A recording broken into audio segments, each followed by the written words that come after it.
In the heart of a barren, sun-scorched valley, where mountains stood as silent witnesses to time, a story of profound faith was about to unfold. This was Mecca, a place of stillness, destined to become the epicenter of a global community. Here, in this desolate landscape, a divine command would echo, setting in motion an event that would shape human history for millennia. A man, his face etched with wisdom and his heart filled with unwavering devotion, returned to this valley. This was Ibrahim, a friend of God, guided not by a map of sand and rock, but by a celestial call. He walked with a purpose that transcended the earthly realm. By his side was his young son, Ismail, a symbol of patience and obedience, ready to assist his father in a task of sacred significance. Their mission was monumental, to raise the foundations of a house dedicated to the one, true God. It was not to be a palace of earthly kings, but a humble sanctuary, a focal point for all of humanity to turn to in worship. The divine instruction was clear and mentioned when we pointed out to Abraham the site of the house, saying, "Do not associate anything with me and purify my house for those who perform tawaf, and those who stand in prayer, and those who bow and prostrate." Imagine the scene, a father and son, alone in the vast emptiness, their hands reaching for the first stones.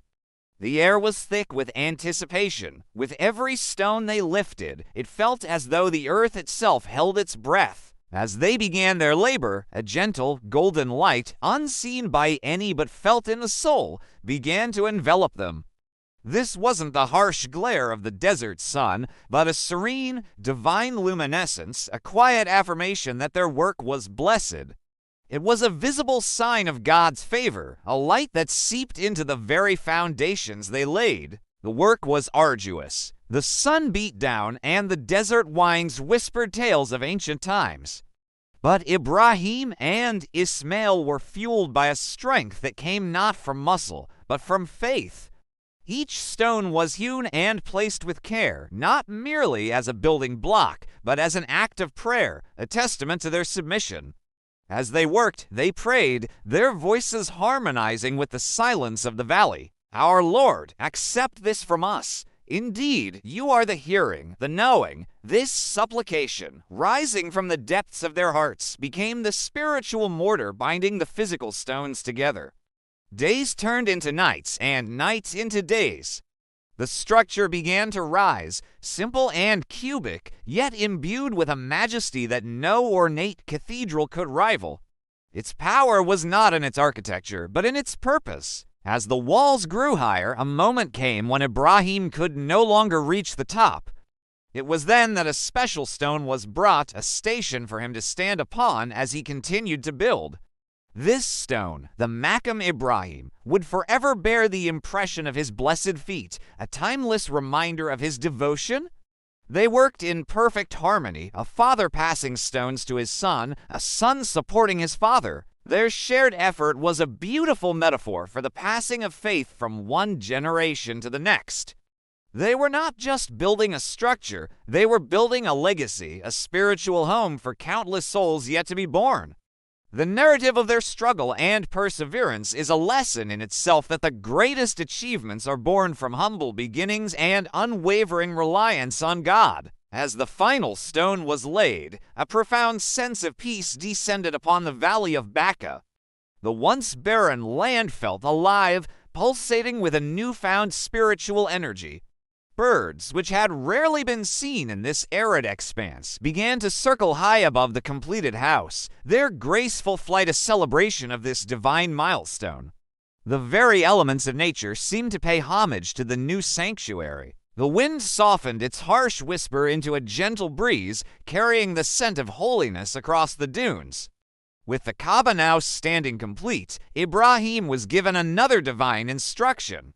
He was to climb the nearby hills and issue a universal call, an invitation to all of humanity for all time. Standing with the desert as his witness, his powerful voice, amplified by divine will, echoed across the plains, over the mountains, and into the far reaches of the earth. He called out and proclaimed to the people the Hajj pilgrimage. "They will come to you on foot and on every lean camel."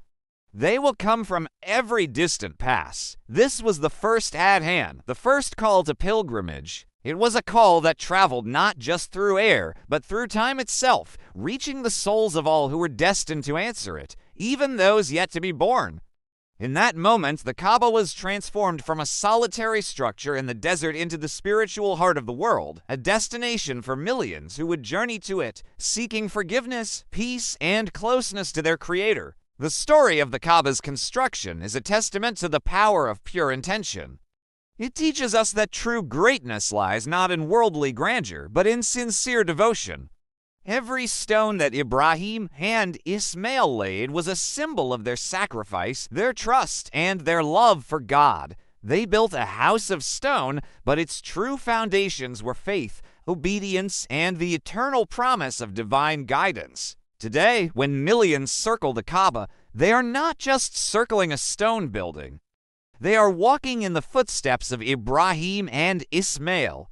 They are partaking in a tradition that began with that first sacred act of construction. The energy, the peace, and the unity that fill the air around the Kaaba are a continuation of that initial blessing, that gentle, golden light that once bathed a father and his son in the ancient valley of Mecca.